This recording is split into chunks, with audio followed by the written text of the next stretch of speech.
Hi అండి, అందరికి అయితే చాలా బాగుందండి. 280 క్లాత్ అయితే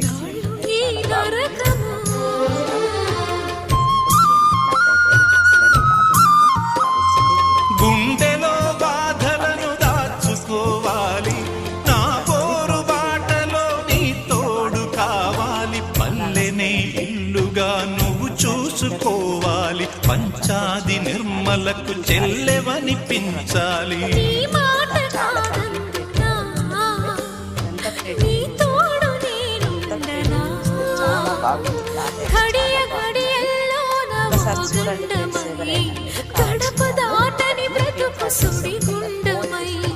నా ప్రాణమా ఎడబాటు మనకున్నదా, బ్రతుకన్నదే